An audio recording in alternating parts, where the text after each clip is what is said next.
Welcome to Amaka Intellectual Factory, where I host podcasts and many other interesting stuff. This is part 1 of my series titled Remembering Biafra 2023, Nigeria's Civil War Analyzed Like Never Before. There is an introduction video before this one. If you haven't seen it already, you might want to pause and quickly check it out. It's not a long video. I just want you all to be able to follow this series and get the best out of it. As mentioned in the introduction video, I will be analyzing decisions made during this period through the military classic book, The Art of War by Sun Tzu. To a typical Western audience, especially those in their 30s and up, knowledge of Sun Tzu is a no-brainer. I am well aware that despite Sun Tzu's popularity in the West, and even East up north, a large majority of Africans don't know Sun Tzu or his book, The Art of War. Despair no further, because on my other channel, Amaka Narrates, I have 4 different videos where I narrate the whole of Sun Tzu's book, The Art of War. The first video has sound effects. The second has no sound effects. The third has a rainy background sound effects. And the fourth, which is my favorite, is the Mweke version, or the Inglibo version of The Art of War. So if you don't know Sun Tzu, go to my other channel, Amaka Narrates, and listen to my 4 different narrations of Sun Tzu's book, The Art of War. I tell you what, before I start my series, I will give you all a sample listen to the beginning part of my narration of The Art of War, Mweke's version, and the introduction to my narration of The Art of War by Sun Tzu with sound effects. Here we go.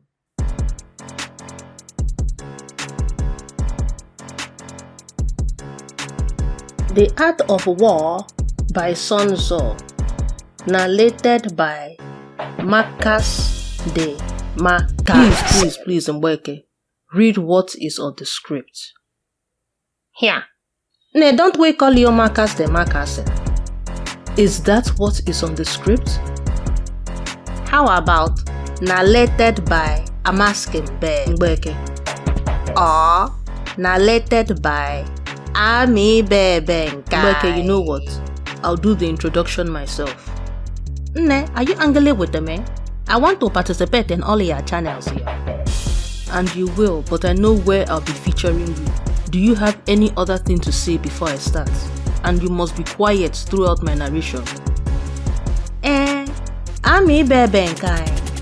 Ama m na ihe a bụ for onye ọbụla.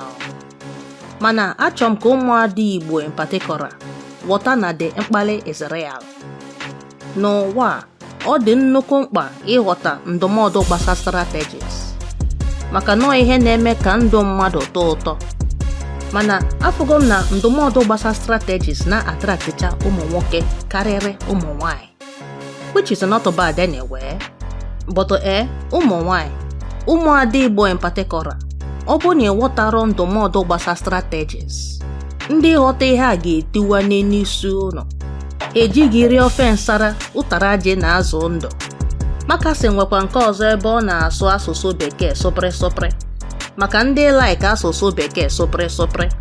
Ama ebe nke anyị hooked us up. So you can listen to that one and this one as many times as you like. Because nne, the mkpali is real. Marcus, over to you. Take it away. Thank you, Mweke.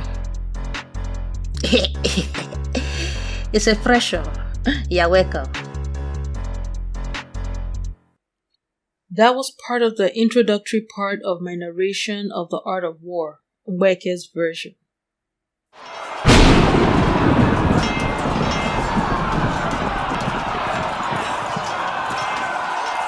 The Art of War by Sun Tzu. translated by Lionel Giles and narrated by Amaka Narrates.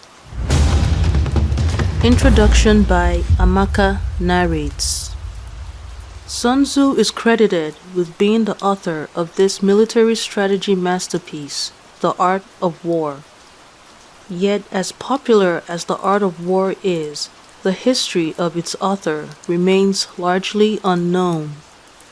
According to traditional Chinese historians, he lived from 544 to 496 BCE. One of the most popular stories about Sun Tzu is taken from Sima Xian, the Han Dynasty historian. It tells of how Sun Tzu was able to train a harem of 180 spoiled women as soldiers at the command of King Helu of Wu. Sun Tzu divided these concubine women into two groups, and when he gave a command, they laughed at him. He is then written as stating one of his principles. It was the general's duty that the soldiers understood his commands. If the general's commands were clear and the soldiers disobeyed the general, then it was the fault of the soldiers that the command of the general was not carried out. In this instance, Sun Tzu was the general. He repeated his command, but these women laughed at him again. To drive home how serious he was, he executed the two concubines that headed the two groups he divided the concubines into, and replaced the executed women with two new leaders. After this incident, the women took his commands seriously and followed them accordingly. This book is made up of 13 chapters. The principles stated in The Art of War as a military strategy book still remain valid, whether in military encounters or non-military encounters.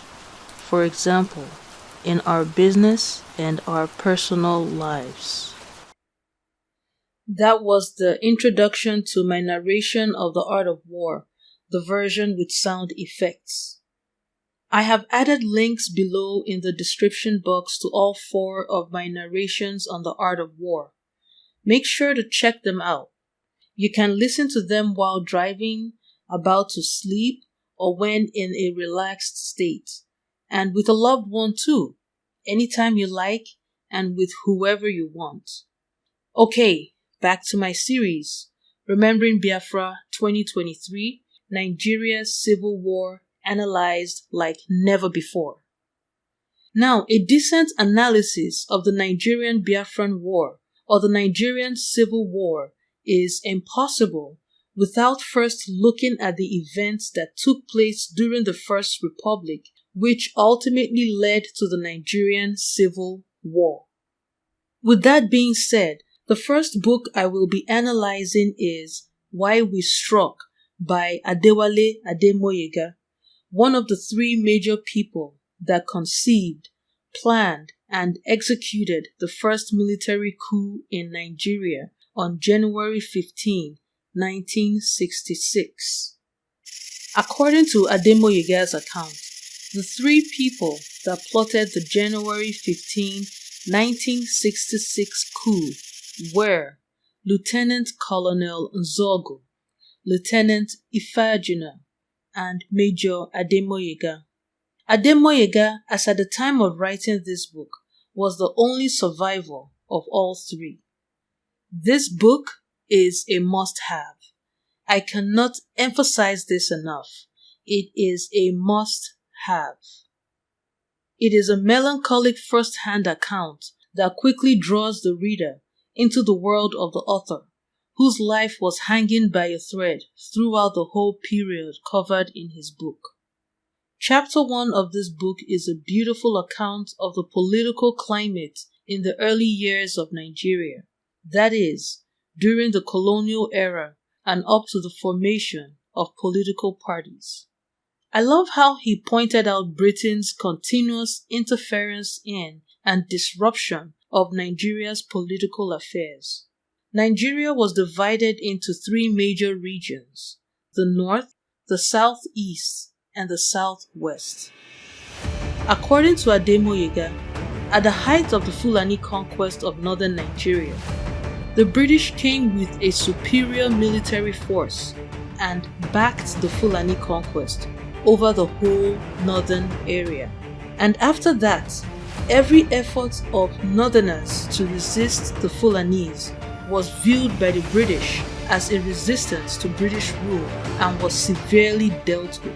I still cannot grasp the partnership that existed and still exists with Muslim northern Nigeria and supposed Christian Britain. Why would Britain favor and continue to favor Muslim northern Nigeria over the Christian South, whom they converted to Christianity? Story for another day. The regions soon developed political parties. The North had Northern People's Congress, NPC. The South had National Council of Nigeria and Cameroon, NCNC. And the Southwest had Action Group, AG. Ademoyega mentioned the Tripartition Act, which the British used to give the Fulani-controlled Muslim North land mass advantage. It is no surprise then that Tafawa Balewa became the first Prime Minister of Nigeria, while Nnamdi Azikiwe became the first President of the Republic of Nigeria. The author made some interesting criticisms of NCNC, which I won't go into, but will urge my viewers to pay attention to when reading this book. Sir Ahmadu Bello, the Sardana of Sokoto, was the first Premier of the Northern region. Michael Okpara was the Premier of the Eastern region. Chief Obafemi Awolowo was the Premier of the Western region. The political climate soon got heated and tribalism got worse. The author does a phenomenal job in narrating how the political conflicts climax. For those who are interested in knowing more about the political conflicts in the First Republic of Nigeria, I urge you to get this book and read it. All Nigerians should read this book. As the book progresses, the author wrote that the British slowed the Nigerianization of the army because they still controlled the army before Nigeria's independence. And by the time the British handed the army to Nigeria, it was already populated by over 50% of northerners. Author also wrote the British influenced the Balewa government to end the enlistment of graduates in the army infantry. So now, even the army starts to express dissatisfaction with the way the Nigerian government is run and the high northern population of the army. Then, the talk of revolution begins. Author meets Ifeajina, a Commonwealth Games gold medalist, now a lieutenant. One striking thing about Ifeajina that caught my attention is, right from the beginning of the introduction of Ifeajina, his character is questioned. He seems to have a reputation as a deserter, even before the coup and the Nigerian Civil War. Unlike Lieutenant Colonel Nzogu, who author was full of praise and awe from the moment he was mentioned in the book till the moment he wrote about Nzogu's assassination. Anyway, the talk of revolution among certain members of the army starts. While in London, Ademoyega asked Lieutenant Colonel Aguiyi Ironsi why the Nigerianization of the army was not as rapid and successful as the civil service, but was dissatisfied when Aguiyi Ironsi said it depended on the politicians. A certain Uche told his professor that he intended to join the army for revolutionary purposes. Sun Tzu would have told Uche to let his plans be dark and impenetrable as night, and when he moves, fall like a thunderbolt. That announcing his intention to join the army for revolutionary purposes was not wise. Then there are the ideologies Ademoyega seemed to repeat throughout the book. He praised socialism and referenced multiple communist revolutions with great admiration, like the Russian Bolshevik, the Chinese communism, and the Cuban communism. He spoke favorably about socialism throughout the book, and when he criticized welfare and centralization of resources, but spoke in favor of people working collectively, I wondered if he really understood that the very core definition of socialism and communism was the centralization of resources and authority. Ademoyega wrote that Nigeria's anti-communism stance worked greatly against her, but that is because he seemed to believe that socialism or communism was the solution to the corruption in the type of capitalism practiced in Nigeria. These two isms are not opposite one another, and there are many other options, as well as room to develop new options of isms tailored to our situation. It is like the popular saying goes, "The devil you know is better than the angel you don't know." Modern Nigeria has not known socialism, at least officially. That doesn't make it a better ism than capitalism. Hopefully, I will discuss some of these isms later. Besides, Nigeria was a very heterogeneous and tribalistic society back then, courtesy of the continuous British interference in Nigerian affairs. And even now, Nigeria is more heterogeneous in 2023 due to mixing with other more diverse groups outside Nigeria. The worst thing you can do to a people as diverse as Nigeria is impose a socialist system of government where resources and authority are centralized and individual geniuses are frowned upon and discouraged. Arthur himself expressly criticized what he called unhealthy competition and did not like entrepreneurs or the idea of an engineer owning a business and hiring other engineers. He criticized the type of capitalism that was in Nigeria at the time as being extreme, which is okay, as long as you don't think that the opposite of capitalism is socialism or communism. As stated earlier, these isms are a discussion for another day. By the very dynamic nature of Nigerians, socialism would be a disaster.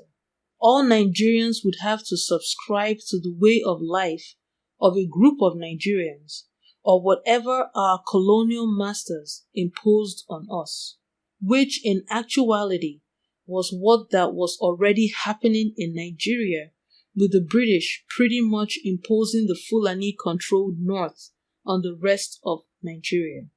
Why would Ademoyega be fighting against an imperial British-imposed Fulani-controlled northern Nigeria on one hand, but preach socialism on the other hand?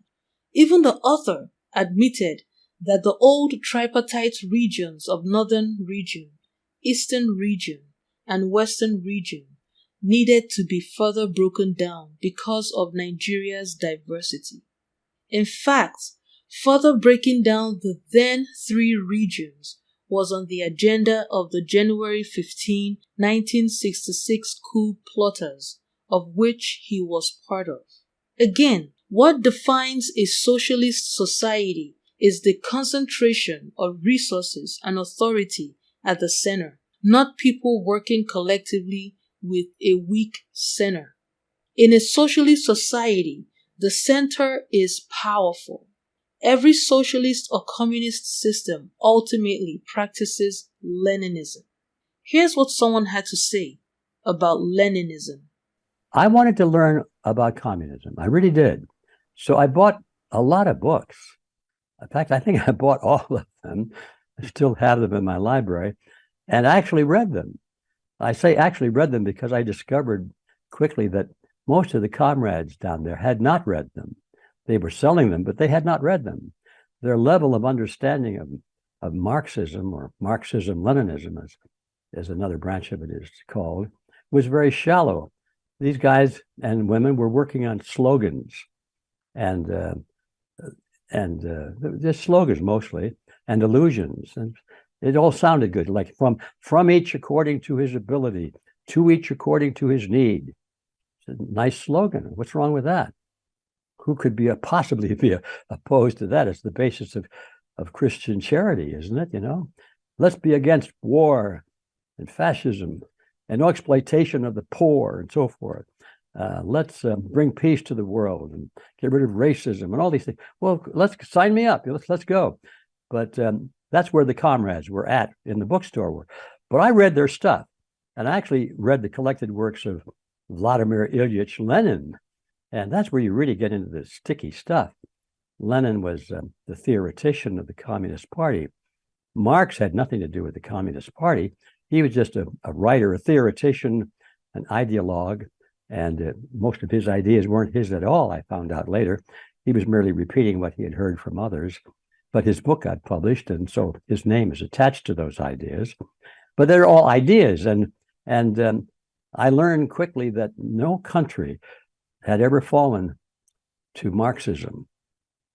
No country had ever fallen to the theories of Karl Marx in Das Kapital and the Communist Manifesto, because it was all theory about social order and economics and markets and things and exploitation of the worker. It was all the hype to get people angry and say, we've got to do something better than that. Where you really get into the nitty-gritties is where you start to read Lenin. Now, Lenin was a Marxist, of course.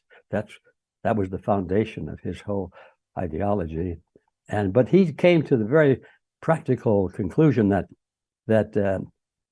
theoreticians don't come to power. Militants come to power. People with guns and bayonets come to power, but not people who write books. And he said, comrades, our objective is not to win a debate. Our objective is to come to power.